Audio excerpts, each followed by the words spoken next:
Well, as is becoming a tradition, we're kind of going to a special Thanksgiving show. Part of the reason we do this, JB, is because we are so tired from the last week and a half of activity we have on our end with all the shows that we do. We like to sort of package a recap and why we're thankful approach here on Thanksgiving week. So that's why this is dropping on Thursday morning. Happy Thanksgiving to everybody. And we hope that schools are able to push this out on Thursday and Friday to the degree possible. We want folks to see all the interviews and discussion about the playoff games, past and present, coming up. But JB, what are you doing for Thanksgiving exactly, my friend? The turkey is waiting. Are you cooking? Are you having somebody else cook for you? What's going on? We're going to take a break from cooking, so we'll just we'll attend a sit down dinner over in Winter Park and just enjoy getting the usual fixins, turkey and all that kind of stuff. But with the wedding and all that this year, not really anything left in the travel budget, but we'll be back up north pretty soon. We'll have an interview later on with Nick Giorgio, who is a Gagliardi Trophy semifinalist from Springfield College, and he was telling us after our interview was done, which we had kept recording, about his Italian family's type of Thanksgiving, and he's got the manicotti and the chicken parm and all that stuff on top of the stuffings and the turkey, et cetera, et cetera. Sounded so good. I got to call my sister who's cooking for my family and tell her maybe we need to get in on this idea of some of the Italian specialties to go with it. But my sister's cooking. I'm in Ballston Spa. We can't see your hand over there. I hate to tell you. You're doing one of these. I know what you're doing over there. Yes, there you go. Hey.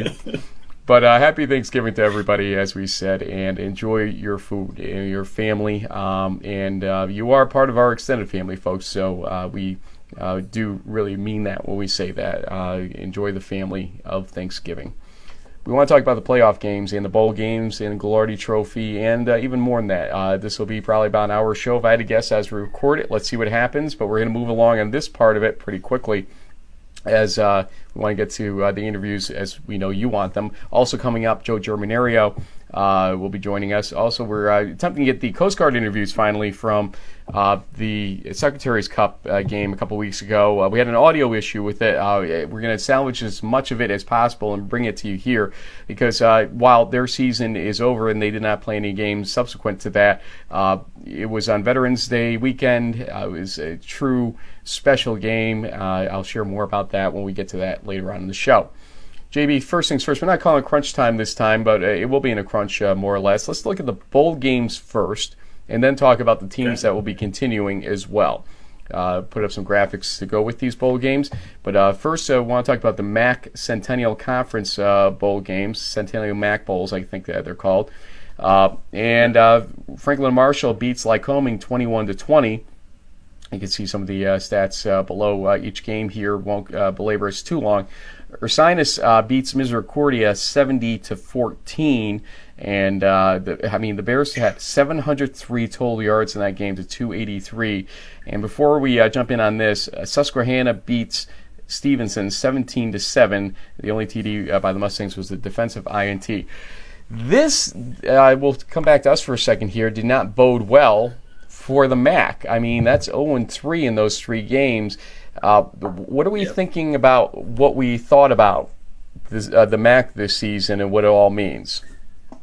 Well, I think this is the second season in a row where we've seen them really struggle in the postseason. And, Del Val, notwithstanding, I think MAC is maybe a little overrated this year, Frank. So the Centennial getting the best of them. Although to be fair, that F&M Lyco game could have very easily gone the Warriors' way. They just happened to have 2 field goal blocks. I mean, how many times does that happen in a football game? The final one coming with 13 seconds remaining. So Lyco was in that game from start to finish. The Diplomats were a solid squad all year. So the most surprising thing to me, though, Frank, just stands out that Ursinus score, that's a major blowout. Not sure what happened there. And then with Susquehanna, maybe that there was some weather related to that because that offense is normally much more potent. And for their quarterback to only have 41 passing yards, must have just, I don't know if it was snow or rain or whatever was going on there. just a tough day for the MAC overall. ECAC bowls we'll go to now. Alfred beat Salisbury 14-7 in a lower scoring game than I would have assumed coming into that game. Utica 44, Ithaca 42. So JB, in our bowl reveal show, you sort of suggested that this was going to be the closest of the batch, the biggest defensive game of the batch of the ECAC bowl games. No. It's hard to tell you that is not the correct answer. Wahid Nabi, who had 8 TDs passing coming into the game, I believe it was, had 6 passing TDs in that game. He may have had a couple more in Cortica now I'm thinking about it. I think that was the last time I saw the numbers updated, but either way, he had 6 passing TDs, which is immense, but also 3 interceptions that helped balance out that game, 44-42 in favor of Utica. Our friend Bigsy up there was excited about that one, took some great photos of that team. And the Peyton Miller and Company, who was one of our first guests this season, congratulations to Utica. Grove City, on my score sheet over here, I don't know if you realize, it says Grove City scored 565 points. Not quite. It felt like it in the game. 56. Yes. 56-48 was the final. But they did have one player, Wesley Schools, who rushed for 359 yards on 58 carries, scoring 5 touchdowns. I mean, that's an amazing number of carries. I mean, what a workhorse. And not surprisingly, I think he probably won the most outstanding player of that. But both teams combining for over 1,200 yards of offense. It's kind of like that Utica-Ithaca game. Really no defense being played whatsoever, but definitely some entertaining football. Some people thought that Grove City was kind of in over their heads in this game coming in, that Morrisville was probably the better of the teams. Well, Grove City put some distance between them a couple times in the game, and Morrisville couldn't come back all the way either time to ultimately lose the game 56-48, or Grove City wins the game, I think is probably the better way to say it at the end of the day. So congratulations to them. Coach DiDonato was the coach of the year in the pack I saw. So a great season for them. So I do laugh about the fact that Wesley Schools was the name of the player, and then you talk about the school Wesley in the next game. Wesley 42, Westminster 34.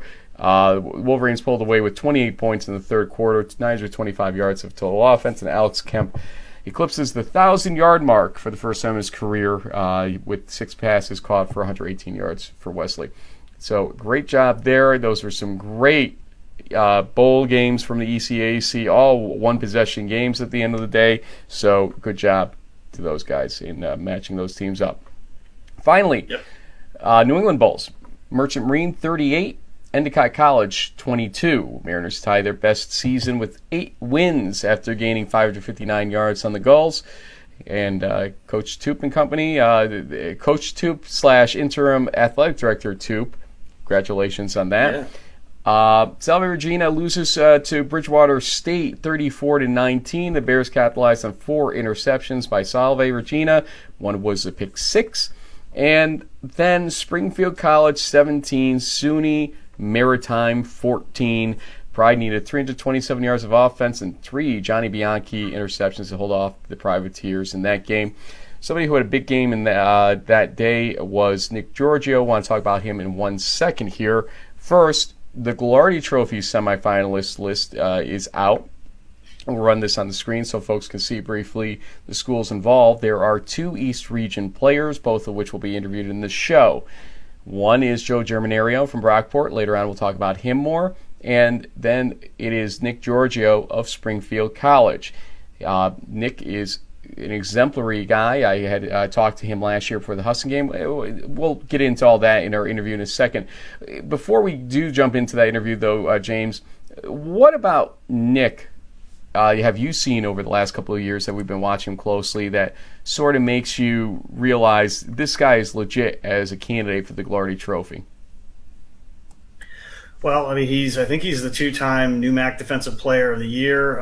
He has the statistics as far as, national rankings for the usual stuff from defensive ends as far as sacks and tackles for loss.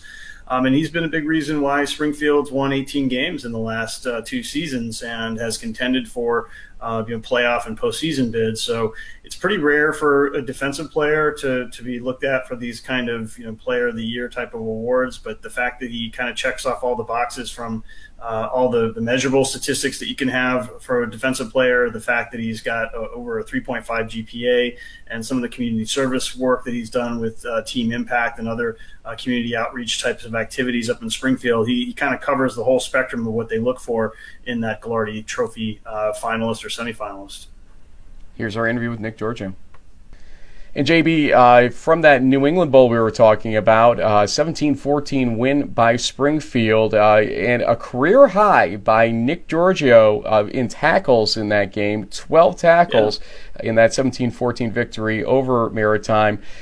Nick, also, you learned yesterday you are a Gagliardi Trophy semifinalist. Congratulations on a great season, a great game, and this honor. How you doing? I'm doing awesome. How about you guys? Doing great. So, Nick, tell us a little bit about the New England Bowl. You got to go out a winner on your home field there, but it was a close call. There were some key plays in the game. I think you got a little piece of a punt that helped your team late in the fourth quarter. Tell us a little bit about the ebb and flow on that one, because that SUNY Maritime team pushed you guys to the limits, but you were able to hang on. Yeah, before talking about that, I just want to thank both you, Frank and James, for having me on the show. It's awesome how you guys promote the East Region football and get us all this national attention. So first, I just want to thank you guys about that. But the bowl game was an awesome atmosphere. Just a great team in SUNY Maritime. They brought a bunch of dudes over. I don't think we ever played them before, so it was totally a different team to prep for. We just showed up. It was our last game of the season. We were so blessed to have that extra game to go out and win. And not many kids in the country can say they won their last senior football game. So it was such an awesome atmosphere, and just how the game ended up going. It's a close game. You love playing those close-knit games. You get that adrenaline flowing. You're a little nervous, but at the end of the day, we came out with the W, so it was an awesome feeling. We in turn want to thank you guys. Springfield's been just great with us over the last couple of years that we went to the East Region approach, and Brian McGoffin and company have been great with us. You have as well. I got to talk to you last year before the Husson game. Yep. This season it had high hopes, obviously, for Springfield. Chad Shade running in 6 touchdowns in the first game when I was there in the pinch and saw game. He goes down. Hunter Belzo does a very admirable job picking up the pieces there. Not necessarily a position he was most comfortable in as quarterback. He wanted to be more the running back type in that situation. The defense, though, seemed to be overall consistent this season with a couple glitches here and there. So take us through the game flow throughout the season flow, I guess, at this point. Kind of take us through the ebbs and flows for you as a leader of that team, and overall, how do you feel right now? You pointed out, how many people get to say they get to win their last game, in college at least. So just take us through the feelings you have as the body of work for the season. Yeah, coming into the season, we definitely had high hopes to, go on a real late push in the playoffs, but the first 2 games were awesome, and then just injuries kind of started getting to us. But that's no excuse, as a team. It's, as we say, next guy in, next guy up. So Hunter came in and filled in Chad's shoes, and he's a great athlete on the team, so you always want to give that athlete the ball in his hand almost every play. And running the triple, you're able to do that. So Hunter did a great job stepping in for Chad, and I can't thank him enough for what he's done this season. But offense played their game, and then just defense at the, through thick and thin every game, we just played our game plan and ran to the ball. So that's something we pride in Springfield football. We run to the ball every play, no matter what's happening. So defense, really, I think we played great this year. Comparable to last year, we had a great defense last year as well. So I think we just, this year we topped it off a little bit. But just, the season coming to an end, it didn't go the way we wanted to run. But, being able to go to a postseason play 2 years in a row is just an unbelievable experience as a senior. But yeah, definitely didn't go as we planned. But at the end of the day, we came with a W for our last game. So it was awesome. A good year. Well, it was always nice to get a little more hardware, and you definitely picked up a new trophy there with the New England Bowl win. Tell us a little bit about the reaction from your teammates, friends, and family when you heard about the chance of being a semifinalist for the Gagliardi Trophy, something that one of your teammates, Jordan Wilcox, was a finalist for last season. Went down to Salem and and was part of that process. Have you heard from Jordan? Is he giving you any props, any advice on what this whole thing is like, or just kind of walk us through the last 24 hours of hearing about being part of this group of semifinalists? Yeah, I know.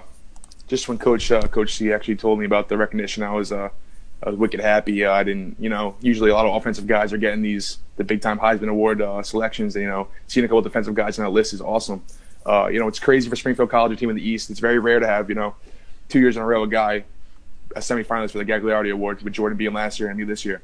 So it's a testament to the program, seeing the direction we're going in and getting back to that dominant program that we used to be. So it's awesome. My family's really proud of me. All my friends, my teammates couldn't have done without them. So, it's an awesome nomination, and I hope to keep going. Push through to the Final Four would be awesome to, go down to Texas and represent Springfield College in the East region. I've got to do what I hate doing, but this is not just for you. This is going to be like 90% of our viewing audience, because I know the family, so I have to do this. Gagliardi. Yeah, and people do this on ESPN all the time, so this is not your fault. Gagliardi is the way it's pronounced. In fact, we'll put it on the screen, the phonetic on it. But John Gagliardi passing this year makes this award very special for everybody this particular year. It focuses not just on football, as you know, but on academics and on service. Your academics, I think, as a business management major, you're over a 3.5, which is tremendous. Congratulations on that. Yeah. But we want you to put in your own words the service aspect of what you do. We know a little bit about Luke and Team Impact. We'd like you to elaborate on that, but tell folks about kind of the service side of you and what kind of qualifies you on that end of the award, because I did read some great stuff on that, but put it in your own words if you can. Yeah, football is just half the game. We, as a Springfield College, we pride in giving back to the community and then just giving back in any way we can. So, obviously, we partnered with Team Impact with Luke. He's the core of our team. He's been through some of the hardest stuff anyone's ever been through in his life, going through those sprints, going through those, those tough, the shoots. We think, Luke's been going through not one, not two, not three brain surgeries, so how can we complain about that? How can we take a rep off? So, anything we can do for Luke, whether it be visiting him in the hospital or, taking him bowling, going to his house playing Xbox, anything we can do to help him out, because he's done so much for us. It was an awesome experience. And then, we partnered with Be The Match, which is a bone marrow transplant. We all sign up. We're all eligible to, help save a life at the end of the day. The life is bigger than all of us. So, any way we can save a life or donate something to help someone save a life is just unbelievable. And then, just a couple of outreaches this year we've been doing. We help clean up Springfield, go clear on the houses, give back to a community that lets us college kids and football players live in their neighborhood. So we give back to them. And then just local middle school, elementary football teams. The kids love it when we show up, go to practice, help them out. They think we're gods, or think we're bigger than them, everything like that. So giving back to the youth is unbelievable, because they're the next guys that are going to be going to Springfield and running that triple option. So anyway, we can get them there. It's an unbelievable experience helping them out. So. Well, definitely, it sounds like you're doing a lot, both juggling school, football, and being a big part of the community. Pretty soon, though, you're going to have to make a decision of some kind on what you're going to do with that degree and opportunity. I know that one of your former teammates, a guy we spoke to a few years ago, Max Nashewitz, who's also a defensive end, I believe, has been in the pros, different arena, other types of leagues out here, and now, maybe it's a timing thing. You're kind of lucky with the AAF and the XFL starting up and going on. Are you going to maybe wait on that business career and give football a try like Max did, or is Max, and you guys talked about all that process? What are your thoughts, and are you going to try to make a run at maybe a pro career in football to start before you use that business degree? Yeah, actually, me and Max have been, consistently talking for the past 4 years. Me coming in as a freshman, he was this huge guy, great work ethic, attitude, great leader, and I aspired to, a lot of my how I act as a teammate or a team player. I try and be like Max a lot. So I've been talking a lot on the phone, throughout the 4 years, how he's doing, how I'm doing. But I'm definitely not done playing football right now. I want to keep trying to, hopefully get a pro day and just keep playing in the pros. Anything I can do. I love the sport of football. I only started playing in 8th grade, so I feel like I haven't played enough. Usually people say when they're done loving the game, that's when they'll stop playing, and I'm just starting to truly actually love this game and keep going. So I definitely want to keep aspiring to play this game any way I can, any opportunity I can get. So 8th grade. So you weren't the Pee-wee of Pee-wees playing football, huh? No. Yeah, Nothing Pee-wee about 8th grade. Come on. Yeah. JB, I saw you grabbing something in the background. I have eyes on all the different views here, which kind of makes me a little awkward, but whatever. But what's going on down there? Well, like I said, I mean, if we can, we'll have to see. Nick's probably going to need to get an agent and all that, but we have a team down here in Florida, so maybe we get you to play for the Apollos at the bounce house at UCF down the street. That'd be pretty cool. I think you look good. I think you look good in these colors, man. I think so. And Andrew Franks is their kicker, former RPI kicker, right. so Division III connections there. Yeah. Hey, so Nick, looking back, career overall, we never really asked you other schools you were looking at back when we've talked to you before, but I mean, you chose Springfield. Give us the progress report on that. I mean, you're almost done with it basically, but any regrets, and what made you choose it in the first place? Yeah, so, coming out of Rhode Island, a small state, I was actually wrestling back then when I was getting recruited. I only weighed about 193 pounds. I cut 20 pounds my senior year to make the 195-pound weight class in Rhode Island. So a lot of coaches were coming in seeing me. I was looking really skinny, cutting that weight's tough. They want to see they come in to see a linebacker, a middle linebacker, usually weighing around 215, 220. I was weighing 193 pounds, so it was tough for these schools, to trust me with that weight. So a lot of schools kind of pushed me to the side. It's kind of funny because the two main schools that were really interested were Springfield and Western New England. So I actually visited both. What really got me at Springfield was just, it made me feel like I was somebody. It made me feel like I was more than just a number on the team, another defensive end of the player. It made me feel like family. And I owe that to Coach Jack Hollick, our defensive coordinator, who's been there forever. When he wants somebody, he'll keep calling him. We talk on the phone for roughly an average 2.5 hours every Thursday night. Whether it be about the snow, his dogs, softball, totally stuff not even about football.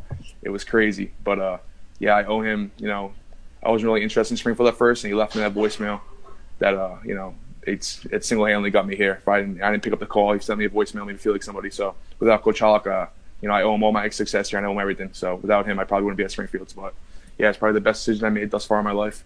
And I'm just blessed that, I ended up coming here and just having the success I've had. Definitely leaving a legacy behind with 18 wins over the last 2 seasons, basically doubling the amount of wins that you saw in your first and second years there. So I know Coach Sarasul and the rest of the folks at the Pride are going to miss this senior class. You guys had a lot of dudes, a lot of great players. Hey Roach, right? That's more for the linemen. Yeah. Speaking of Nick, what's it like to go up against Nick Boehner in practice? Is he as much a goofball when he in practice as he is on camera, or is he actually pretty serious on the field? Yeah, I knew that was coming from you guys. Nick's different, man.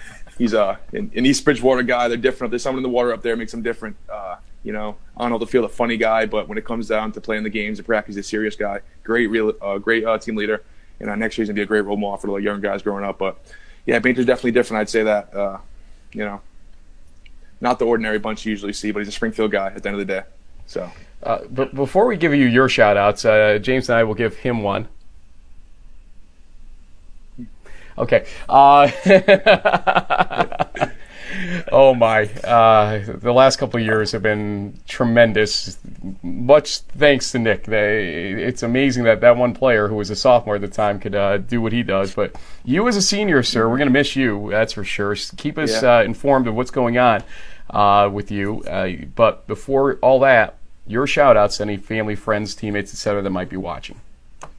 Yeah, to shout out Mom, Dad, Cumberland football, Springfield the Pride.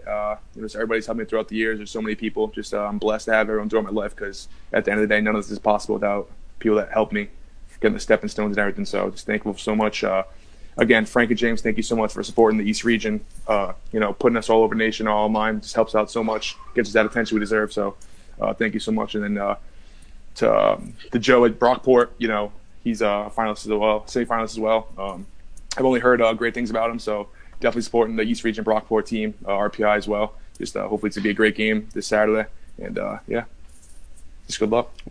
Well, good luck to you, sir, and to Joe. We will have an announcement of the Final Four, the finalists, coming up in a couple of weeks. Stay tuned on D3Football.com for that. So you'll see some announcements coming forward. But as I said to Joe when we did our interview with him, it may play later instead of earlier on this show, but your GPA, your numbers on the field, your service, both of you guys are two of the epitomes of what a candidate for Gagliardi should look like at the end of the day. And I'm so thrilled that Brian McGoffin and Coach C and everybody out there saw fit to put you up for this award. I will tell you, we have a little conversation at D3Football.com on people that should get nominated, and your name actually came up independent of Springfield discussion. So you have made a mark nationally, not just locally. So congratulations on that, and good luck. Thank you so much. Thank you. Thanks again, Nick Giorgio, taking time out from his Thanksgiving vacation here to talk with us, and we do appreciate it back in Rhode Island. The Cumberland shirt that he had going on there. The Clippers, indeed. And Thanksgiving football is a big thing out there, isn't it? It is, but there might be a bunch of games canceled because it's getting pretty chilly up there in New England with a low of I think 11 tomorrow in my hometown where my folks are. So they're going out to a restaurant. They're going to stay warm and take it easy. But yeah, New England Thanksgiving Day football has been a long time tradition. Let's go over the 5 playoff games that involved East Region teams next. And first, we're going to talk about the fact that Johns Hopkins was able to beat MIT 49-0, and just one of those games that we feared might come. It was 42-0 at halftime, and the stats were pretty imbalanced, 677-200 in favor of Hopkins in that game, with David Tamaro with 321 yards passing and 3 touchdowns passing in that game. Not the end of the season that MIT was looking for, obviously, but this was one of those, hey, you're probably like a 6-ish seed when it comes down to it, 5 or 6 seed, but a team like Hopkins comes in as a much hotter team. They beat Muhlenberg this season. Kind of give me your view on that game as you had watched it. Well, on one hand, you could have said it could have been worse because Hopkins turned the ball over 3 times. MIT's defense, tried to make opportunities, but their offense just couldn't get it going. This was a pretty dominant weekend for the Centennial. They won all of their games, every bowl game and every playoff game. So, kind of showing that they might be the top conference in the state of Pennsylvania anyway. And it'll be interesting to see sort of the state championship of Maryland that will be coming up in the next round as we'll talk about in just a minute. Absolutely. Speaking of which, Frostburg State beats Western New England, but it was a tussle, 42-24. Frostburg State has had trouble getting revved up in games this season. We know that. We talked to Coach Fitzgerald after the Montclair game where they only won by a touchdown ultimately and had a struggle in that first half. But they did get to turn it on in the third quarter a little bit and held on to win 42-24. You look at the stats, Western New England was only 15 yards short of Frostburg State, 381-366. Connor Cox had a decent day, though, 21 for 26, 381, 3 touchdowns, 1 interception. It's tough to really, pin exactly what went wrong here, per se, for them, that being Frostburg State, or maybe just things are going right for our friends over at Western New England. Al Coleman, 298 yards, 1 touchdown, 2 interceptions, 49 yards on the ground, another touchdown there. I mean, he accounted for nearly 350 yards and 2 touchdowns on the day, kind of what you'd expect from him, I guess. But they did it against a team that seemed to be a behemoth coming into the season, still is undefeated. I'm confused. Tell me what your thoughts on this game were. Well, I think that probably the closest comparison you could make to an Alec Coleman might be a Khalid Burrows with Wesley, and that he is both able to run and pass the ball pretty effectively. And Western New England, the CCC to me seems kind of like where the Liberty League was about 10 years ago, where they do have some teams now that are slowly getting steady playoff experience, and because of that experience, they're gaining confidence. And they're game planning, and they know what they're going up against now than they did, in years past, where you might see more lopsided games. So ultimately, I think you have to give the Golden Bears credit, and they hung in there, and that's a good learning experience. And I'm going to go tell my dog to shut up now. That's okay. You don't have to. In the meantime, hey, it's a dog. We're pet friendly on this show. We've had birds on our show. Don't forget in our first season. That's true. We have had birds. Yeah. Yep. And we've never had any mules and never had any Aggies per se, although players we've had from this team. So we're going to, before going to the top side of the bracket, we should talk about the Muhlenberg-Del Valle game, which is probably the best game from a pure, overall back and forth scenario of the entire 16-game batch. It was 13-13 for a while. Muhlenberg had scored to make it such with a 25-yard Todd Spurt field goal with, I think, just 2 minutes into the second half. That was the last scoring in the second half until a 65-yard pick six by Nick Sirico.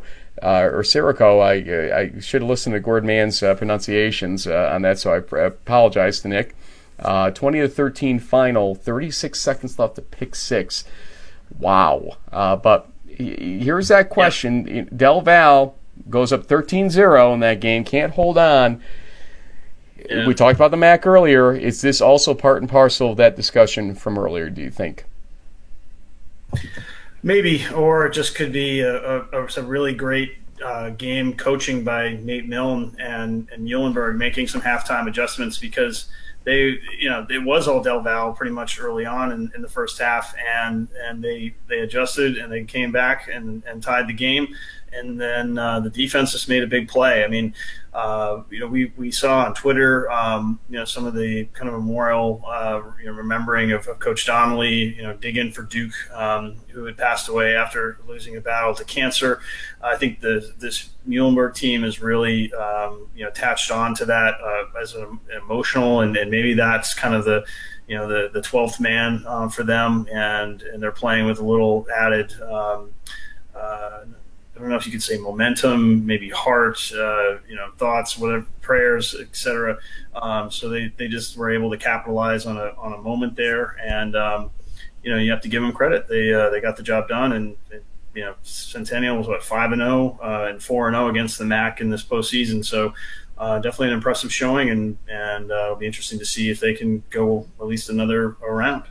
You refer to the Coach Donnelly, I guess, retrospective that's going to be on CBS Sports Network. So on cable, CBS Sports Network, CBS SN, on Thursday at 2:30 p.m. Eastern Time. I'm sure it will rerun in some format or be available on demand. But the little clip they showed of it, I was tearing up at that alone, the minute-long version of that. So it's something to watch, definitely. Great to see they're focusing on Division III and not on something horrible happening per se, like a team doing something wrong or a player doing something wrong, but in memory of a coach who was so great and beloved throughout Division III.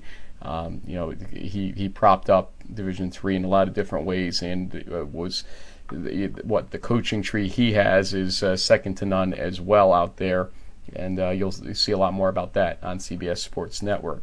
5 turnovers in this game by Delaware Valley. Deshaun Darden threw 3 interceptions, and Anthony Fontana threw an interception in this game as well. Michael Nikowski had thrown 2 of his own interceptions, so 3 turnovers by Muhlenberg in that game. Interesting defensive struggle that developed in that thing. Pretty rough weather, though. If you watch the game, it looked like it was 5:30 or 6 o'clock at night. It was dark. I think the wind was blowing.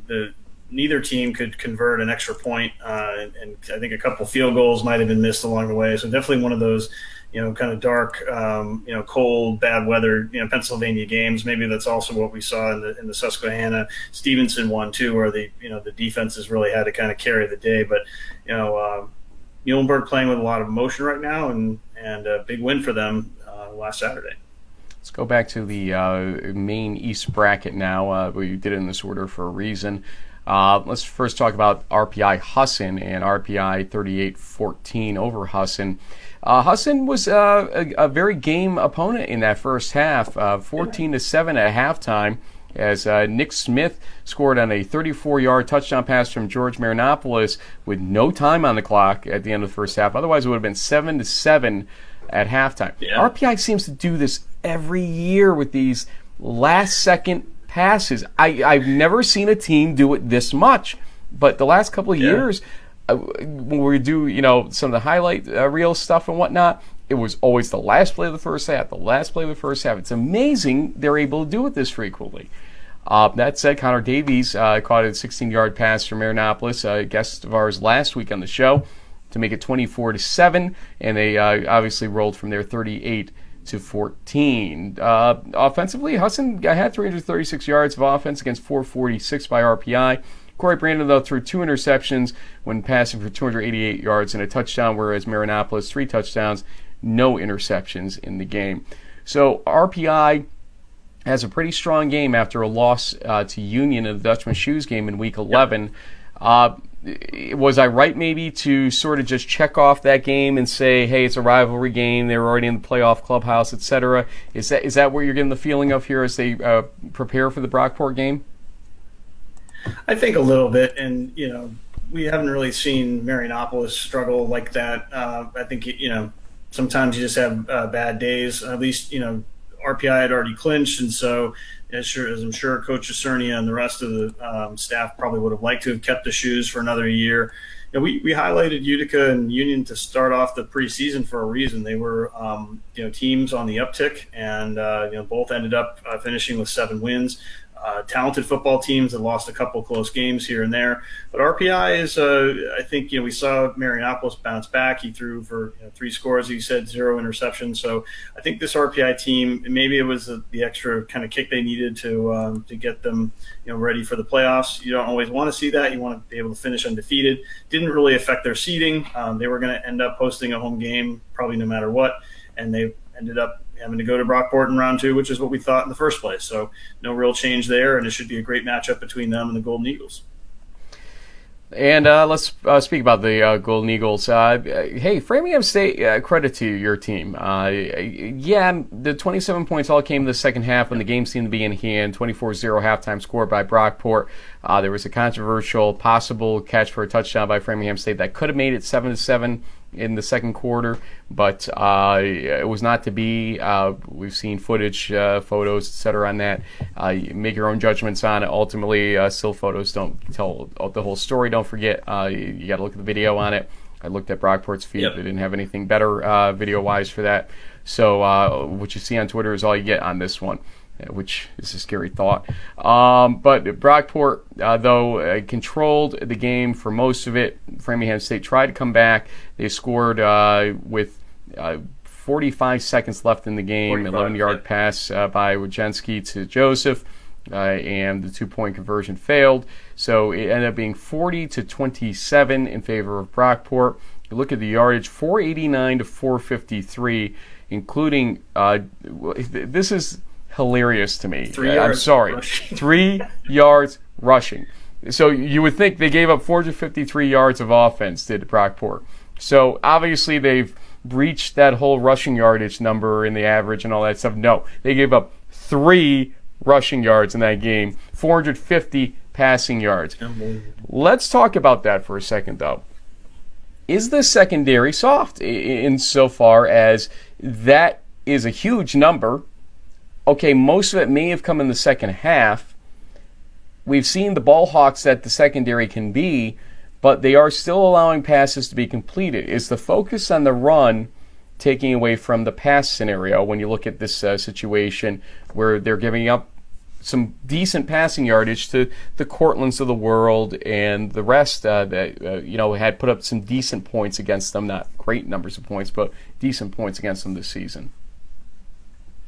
Well, I think the short answer is yes, but the other thing that we found out about after the fact is that a good chunk of the defensive secondary for the Golden Eagles was injured, and some of their senior key players at safety, like Jake O'Connell and others, were not in the game. And so there were a couple of rookies out there, and they they had some struggles. So is it an opportunity for improvement? Certainly. I mean, if Framingham can put up 400 something yards, I mean, they're a strong passing offense, but they're not that prolific. So it makes you wonder, what the Mount Unions of the world could do. But it does sound like some of these injured secondary guys are coming back, and sort of perfect timing, because they're going to need all the help they can get with this slot back and sort of pass option, like almost like a run and shoot type option that Coach Cernia and RPI runs.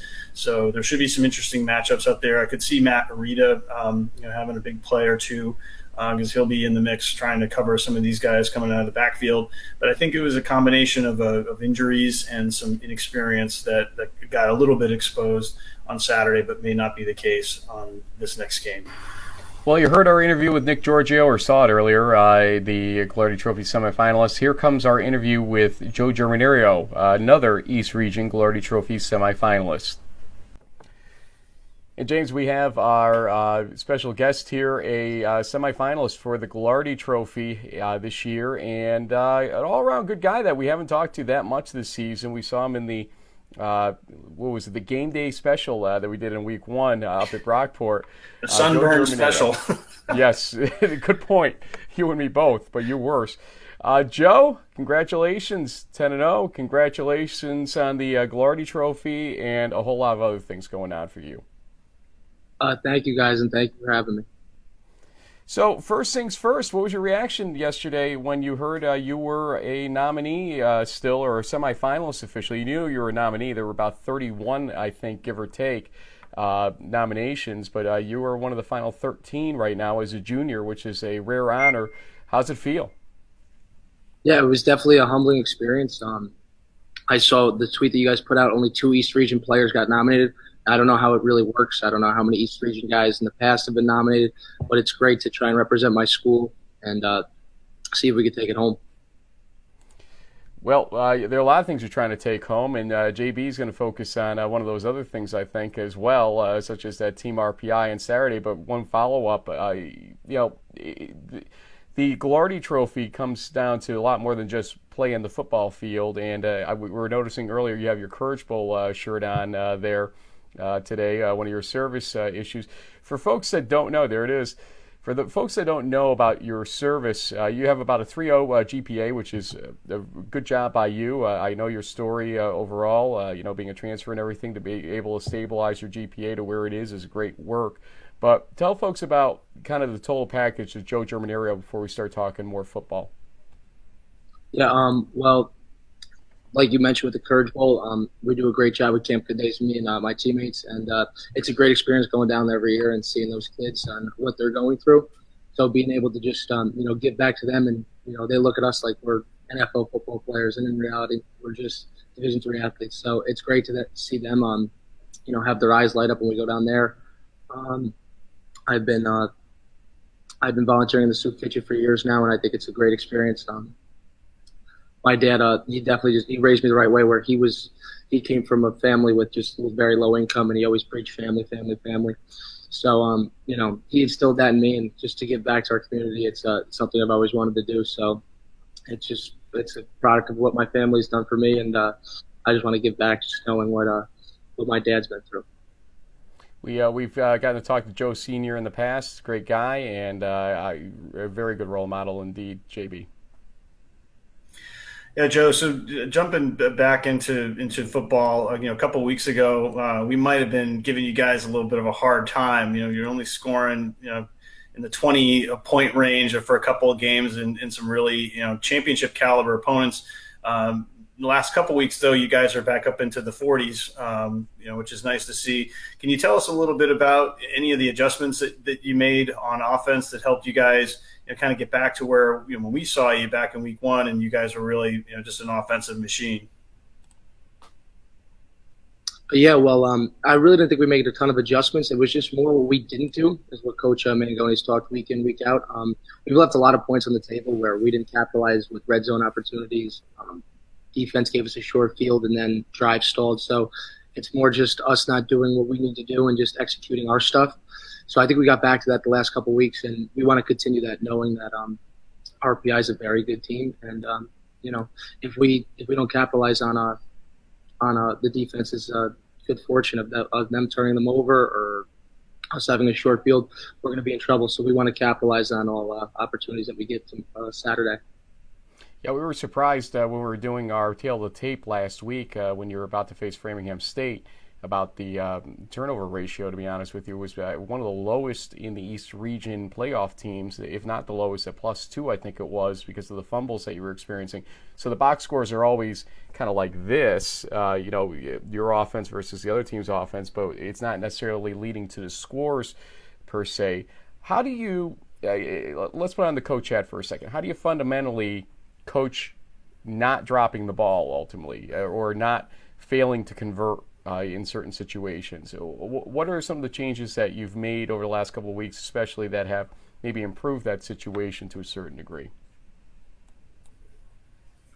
Yeah, well, just first and foremost, it's not like it's just blatant drops. They're either just seeing green grass downfield and then they just take their eye off the ball for a second, or it's just are just not focusing and looking in the catch. So that's definitely things that are correctable. They've worked on that week in, week out in individual period. And then when team defense is out there, all our receivers are catching balls. So it's definitely been a point of emphasis for our offense. And then a lot of times where I want to be perfect in whatever I do, I want it to be an easier catch for them. So I feel like I left it a little behind them or led them too much and made it too difficult of a catch. So we all have room to improve from the QB standpoint and the receiver standpoint.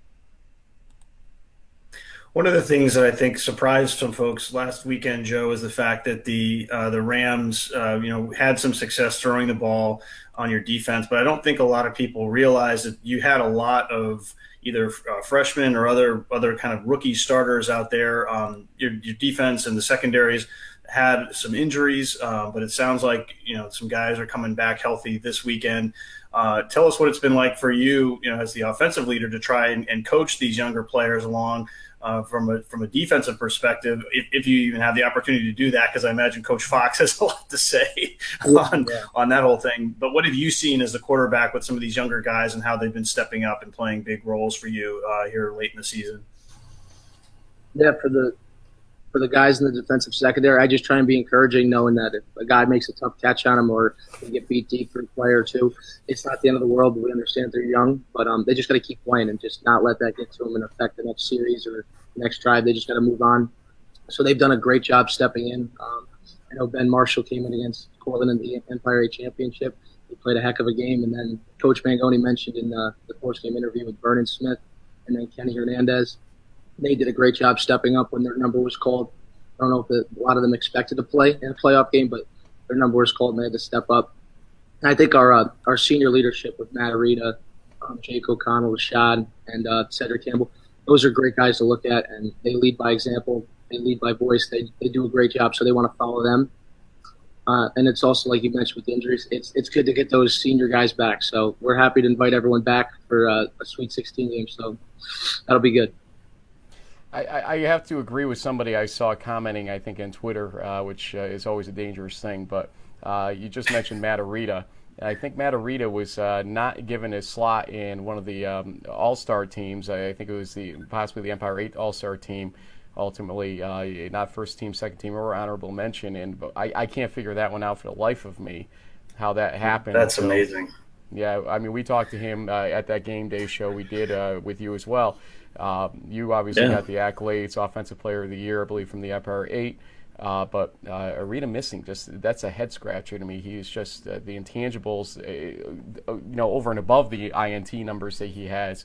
It's just incredible to me. Anyway, Empire 8, get on that somehow. But maybe it was an oversight. Who knows? Joe, we asked your teammates last week this question. I want to ask it to you and maybe have you elaborate a little bit further. 10-0 last year, 10-0 this year in the regular season. Which was harder to come by ultimately, last year or this year's undefeated regular season? I think this year, only because last year everything was just so new. We knew 2 years ago that we had an opportunity to win it, and we came up short. Then we came out the following year in 2017, and we just kept playing game by game. And then we obviously made it all the way to the national semifinals. But this year, everyone knew who we were and where we ranked from a preseason basis. So the target was on our back from week one, and it's satisfying to win week in, week out, knowing that we're getting everyone's best. So I think this one's a little bit sweeter, and we're hoping to have the same success as last year and obviously go farther.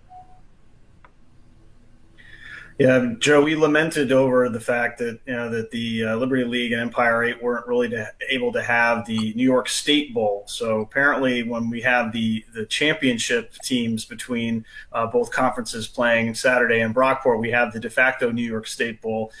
You're a New York guy. Do you feel like there's a little bit of kind of state championship bragging rights on the line here? I mean, it's obviously an NCAA playoff game. You want to advance to the next round.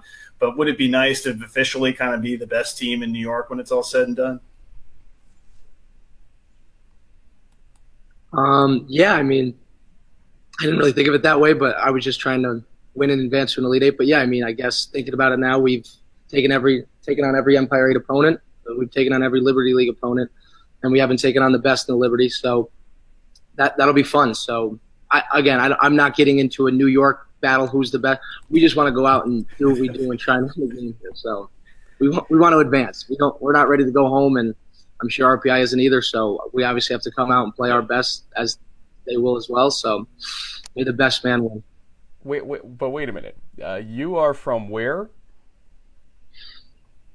Wine and School, New York, 5 minutes outside of Troy, New York. Yes, it's a home game for us, but if we were on the road, it'd be a going home party, if you would. It would, but there's got to be a little pride for you. I can't remember Brockport in your time. I don't think Brockport's played RPI in the last couple of years while you've been there. Nope. So you haven't had this opportunity. This has got to be a little special for you, no?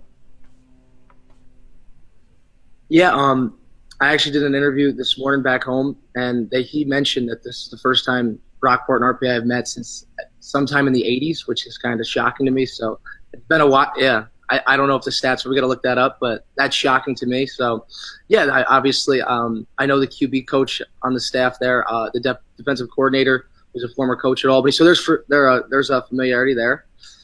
So, yeah, it adds a little incentive, but at the end of the day, we just got to do what we do and not get caught up in all the theatrics of, we're playing RPI, we need to go out and, try and score 3 touchdowns in 3 plays. We just got to run our stuff and not make it anything bigger than it is. Do you think some of the criticisms that you guys have faced this season about what JB brought up earlier about the overall, let's say, lack of distance between scores when you compare to Mary Hardin Baylor's, Mount Union's out there, UW Whitewater's this season, do you think the criticisms have been fair, and is it something that's loud and clear to this team right now? It's funny that you asked that because Coach Mangoni got a similar question in the post-game interview after Framingham.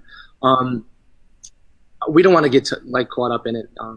If Mount Union or Mary Hardin Baylor wins 60-0 and we only win whatever this 40-27, do I think that means if we end up clashing together that we're going to get beat because by a good margin because we only beat a team by 13, they won by 60? I think every game's different in itself and every game has a different flow to it. So obviously you guys and a lot of the other people in Division III would like to see us as a 1 seed win by 40-plus points, but we just have to go out there and do what we do. We were battling injuries, like we said earlier, against Framingham, and they were a good team. We don't want to get caught into it. We thought, when we played Mary Hardin Baylor, we were a couple plays away from being right in it. So just because they're winning games by 70 points, we don't see that and just, see fear in our eyes where we're like, oh my God, we need to win by more. We're just going to take it week by week, like we've said. And, if we end up colliding later on in the season, we'll be ready for them. Well, sometimes the experience of having to win, close games in bad weather, could be helpful because I know this weekend it's probably going to be a little cold. There might be snow. There might be rain. RPI is, they are self-described grinders. They like to kind of drag things out offensively. They're defensively tough. They have one of the best secondaries that you probably will have seen on film and then in person. So it should be a great kind of maybe more of an old school football game than some of the quote unquote national media want to see. But I'm looking forward to it. I think it's going to be a great matchup. So I agree. No, you guys. Go ahead. JB said it so well. I thought that was the end of that. But he's right. I don't know if you wanted me to jump in there, but yeah, go right ahead. Well, here's what I was going to say, and I think you know what normally comes at this point of the interview. But what is this? Your 1-2 last year at the game itself 3. He's getting a Coach Robertson 4, status. 5. This is your 6th time joining me in some format, be it here or on D3Football.com. Is it? That might be high. That's 6? a lot. Yeah, 6. Yeah. I don't even remember the Hobart earlier this season. It was like 95 degrees when it was there. I know. Like whacked up. I couldn't believe it.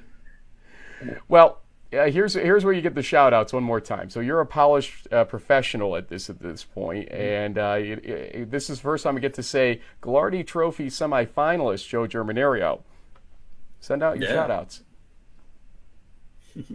I just want to shout out my teammates, my coaches, and my family. That's it. It really is. I love all you guys, and let's go out there Saturday and just do what we got to do and continue this run. We'll be announcing the finalists on D3Football.com in a couple of weeks. Stay tuned for the exact information on that, but we'll be revealing those like we did the bowl games a couple of weeks ago. So everybody will want to watch for that. But, Joe, you have as good a chance as anybody with the numbers that you've put up this year, the service that you have on your nomination form that I saw, and your GPA. You're as good as anybody out there in Division III, and you deserve these accolades. And let's see if the voters will agree. Fans, don't forget to go vote. Go to D3Football.com, and they have a voting sheet there. In the meantime, sir, best of luck on Saturday, and best of luck in the Gagliardi tally. Thank you, guys. Again, thank you for having me. So, James, I asked you earlier about Nick Giorgio. What made him, in your mind, the epitome of a potential winner of the Gagliardi Trophy? Let's do the same for Joe Germinerio. Give me your view on him and why he does qualify, in your mind, as somebody who would be a great recipient of that award. Well, the end of the day, these awards are geared towards quarterbacks because they're the leaders of the offense, and he's got all of the statistical backup, including a 20-0 regular season record as a starter. I think now it's after, if you include last year's run, what are we up to now? 24, 25 wins as a starting quarterback. He brought his team to the national semifinals. So he's got all of the football related stuff that you want to see that typically falls into these Gagliardi Trophy type awards.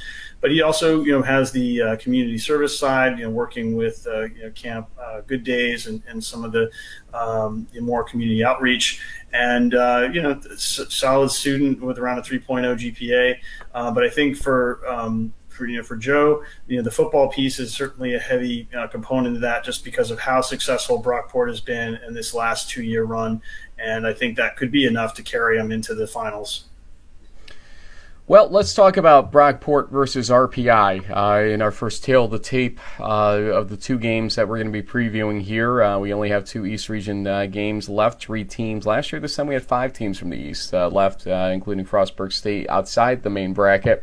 But this year only 3. It's kind of funny, Frank, because last weekend we had 30 games in Division III. 15 of those were from the region that we cover, and now here we are. We got 2. Yeah, good point, because our bowl games. Big change. Yeah, big change. It was great to have the bowl games, but now we're down to basically our East Region Final 4. So the interesting thing here comes down to the offensive numbers, I think, for the 2 teams. Brockport, 512 yards, give or take. RPI, 371 yards. And it's passing yards that RPI specializes in. So this poses an interesting question. We know Brockport's defense against the run, minus 2.3 yards per game on average now. RPI is not as reliant on the run, although they do get 157.5 yards on the run per game. Does this square up in a way that they do it differently than most teams, Frank, because they use a lot of, and speaking of Connor Davies earlier, they run a lot of plays out of almost the wildcat type of formation, where it's sort of, you don't see a lot of the traditional handoffs. I mean, obviously Nick Giorgio will do that to a certain extent, and they will have to do some plays there to kind of loosen this defense up. But look for Connor Davies on sort of a delayed pitch or some other type, more RPO type of play, maybe where he's in as like a wildcat quarterback. Those are going to be the kind of plays that RPI is going to try to need to get the Golden Eagles to either over pursue or sort of just not see coming in order to break a run here and there in this game. But our quarterback comparison here is interesting, too. And these are two guys who are basically the Troy, Wine and Skill, Albany area that we have going on here. Marinopolis with 15 touchdowns on the season. Germinerio with 26 passing and 8 rushing TDs on the season. He's had an interesting year, obviously. You heard in our interview, it was a tough year because of the target on their back. Mm-hmm. He admits it. But he still has put up some sensational numbers. Marinopolis has done decently as well. But, boy, on paper, JB, turnover margin's close. Point differential pretty much completely Brockport's way. On paper, this thing looks like Brockport all the way. Tell me I'm wrong. I think this is one of those games where we think we know what we're talking about, but we'll have to wait and see what happens. Some of the Brockport struggles with turnovers could be the one area where RPI takes advantage of and sticks around. They haven't been picking teams off as much as they were in the first half of the regular season, but a couple plays here and there, and what Brockport wants to avoid is letting a team like RPI hang around and keep it close. So if they can jump out to a quick start, maybe some long passes to Ortiz or Brown and kind of get the ball rolling, it's going to be hard for RPI to go point for point. They are not an offense that's built to score quickly. They are a grinded out, kind of slow, plodding approach. So if Brockport can take advantage of that, then I think we should see Brockport win this one pretty much going away. We have one other game. Remember, these are both at noon Eastern time kickoffs, and that's mandated by the NCAA. There are 4 games at noon, 4 games at 1 p.m., the way they break this round, and our coverage is yet to be determined. Check Twitter exactly for what we're going to be doing. Can't reveal yet because we're still looking to get affirmation on a couple things, so stay tuned. We'll let you know what we're covering. Yeah, well done. Let's talk about a game that maybe people not looking at paper would say this is easy. This is Framingham State all the way. But when you look at these teams on paper, maybe not. Here's the tail of the tape for Johns Hopkins. Did I do it again? Did I really just do that again? I'm leaving it in because I did it 3 times last week. I'm not going to just keep editing myself. My goodness. Anyway, FSU, we got to stop using that FSU moniker. We got to go with FRO or Frosty or something. Frosty, okay. Yeah. Anyways, Johns Hopkins at Frostburg State University. There we go. Look, Johns Hopkins lost the game this season. They're not perfect in their record, but number 1 in the nation on offense, 561 yards of offense almost against 431.5 for Frostburg State. And the breakdown is definitely a good spread. I mean, 354 yards passing, 206 yards rushing. Maybe not 50-50, but when you're able to break 200 yards per game rushing, that's a pretty good day for any team. They're doing it on average. And, the thing I'm going to jump down to, the place where this game's going to be won or lost, period. And yes, most games are. I understand that, folks. Turnover margin. +12 for Frostburg State, +2 for Johns Hopkins. Otherwise, point differential is similar, 34-28. Okay. The quarterback comparisons, 35 touchdowns for tomorrow. Cox with 33 when you add up the rushing touchdowns. JB, turnovers will decide this game. If Frostburg State can get, let's say, a +1 or +2 in that column, I think they win that game. If not, I think Hopkins has this. What do you think?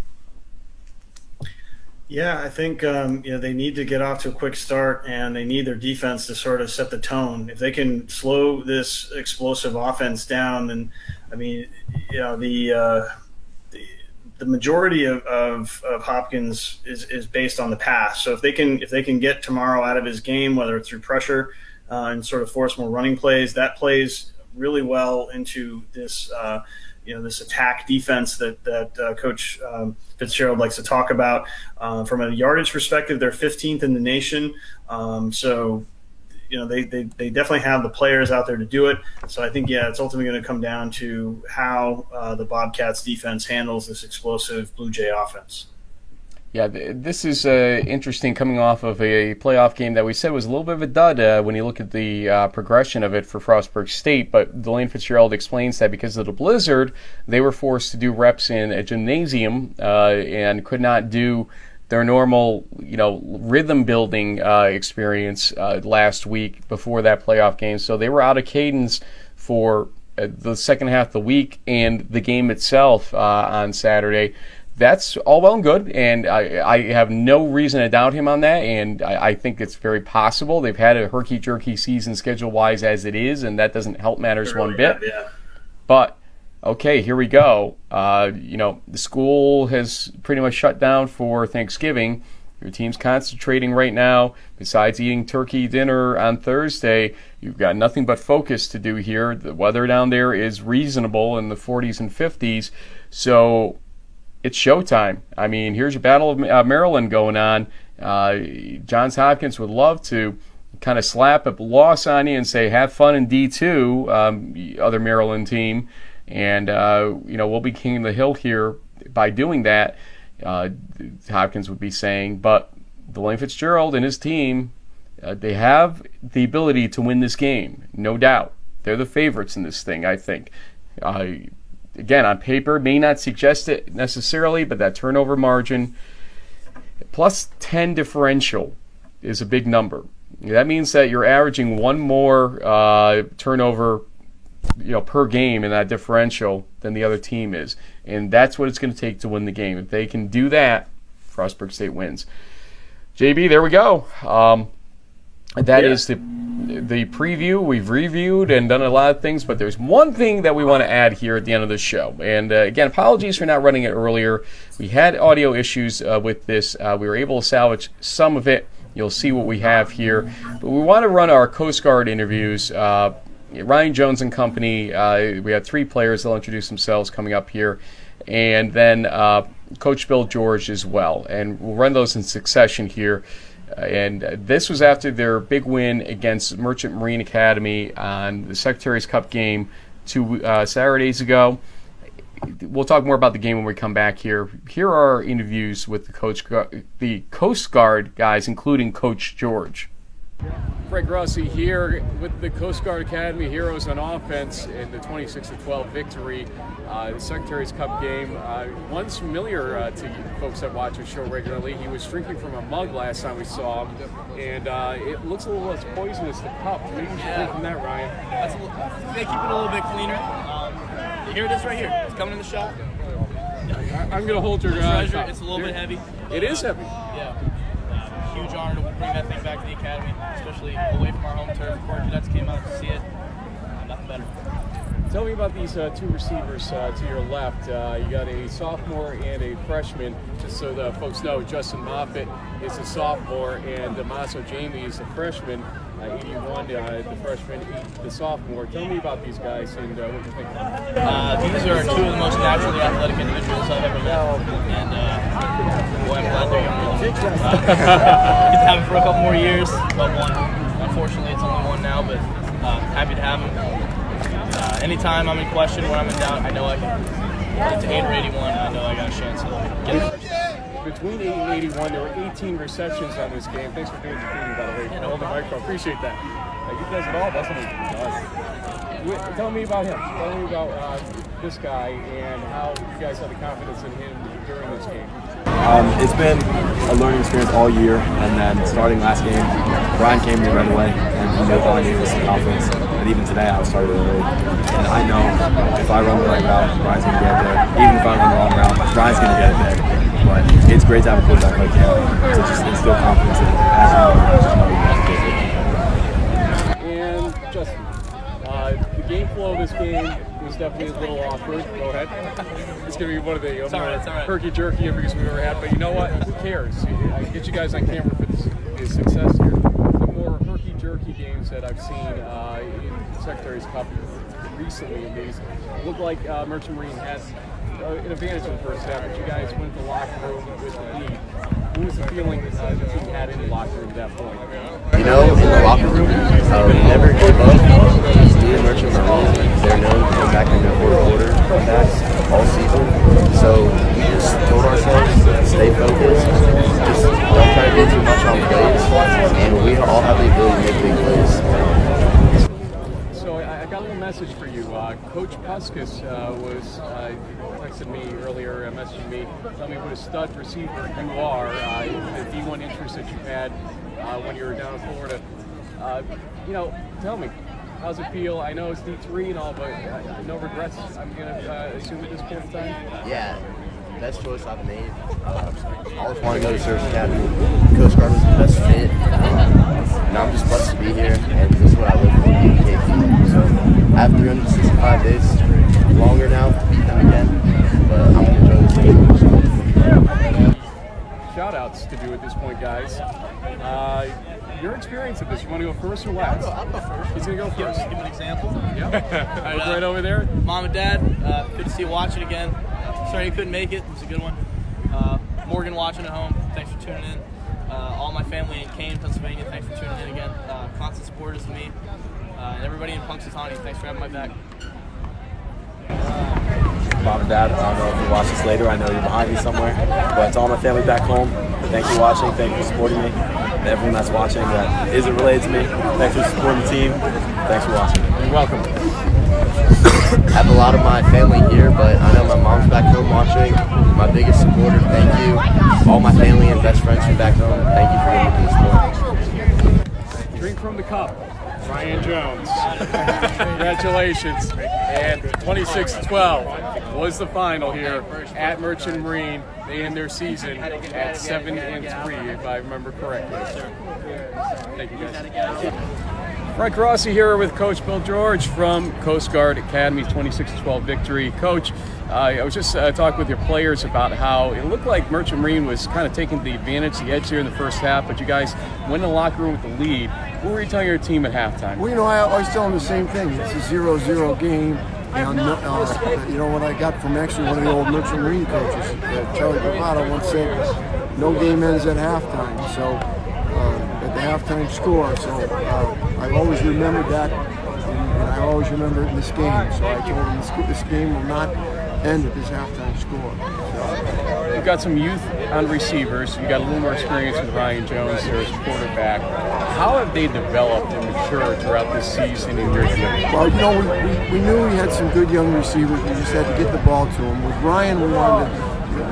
He had a record of maybe being a little impatient. Ray Ford, our offensive coordinator, really calmed him down a little and told him to settle his feet and just let things happen. And a sack isn't a bad thing. And so we really have taken our time. A lot of guys have developed, but that's part of college football. You have the right to get older and get better if you want to. Yeah. Well, I get older, but not necessarily better. But that's why I don't play. Coach, you have a lot of respect for, Mike Toop, head coach here, now interim athletic director here at Merchant Marine Academy as of this week. Tell us about your relationship with him and how it affects it playing this game. My players know, and they make a joke. They know that I guess. What is the word? Flattery is the best respect or something like that. They know that I know Mike Toop is one of the best coaches in the league. And I said that to him out there. And I have a lot of respect for Mike Toop. I have a lot of respect for the Merchant Marine. I know we battled on the game. But both of these teams have people.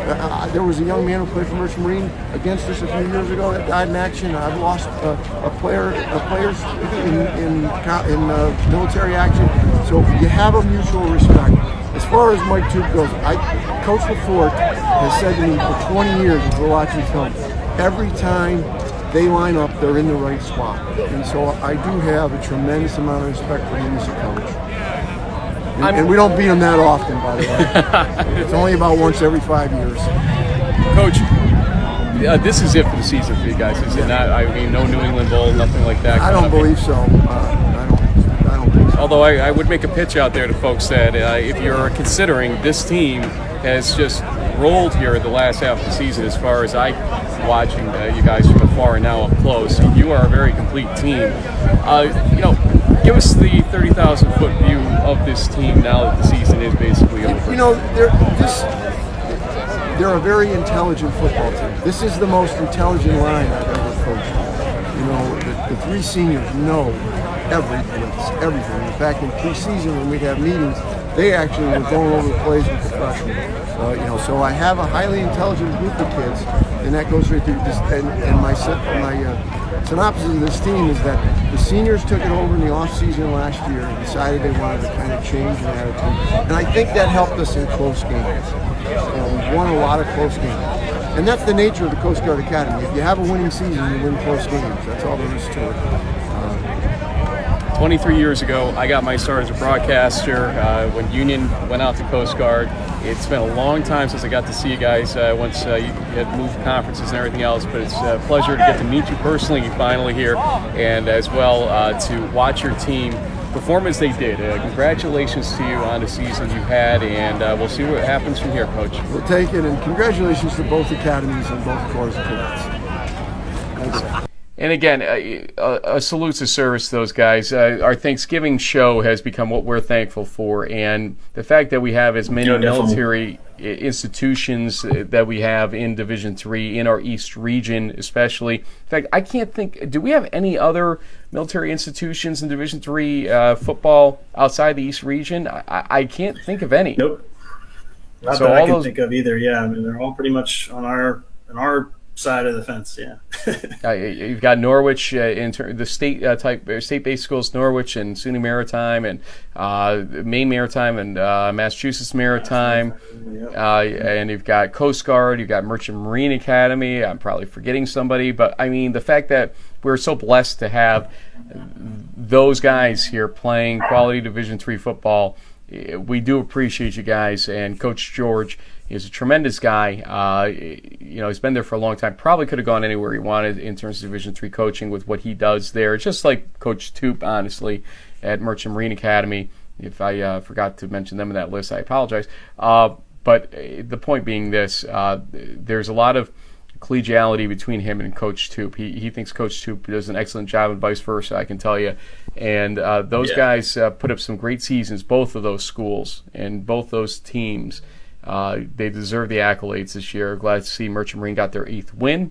Glad to see Coast Guard gets to end their season with a victory as well, though they would have made a great, I think, New England Bowl participant, but they didn't ask me, so, it is what it is. JB, final thoughts on this Thanksgiving show?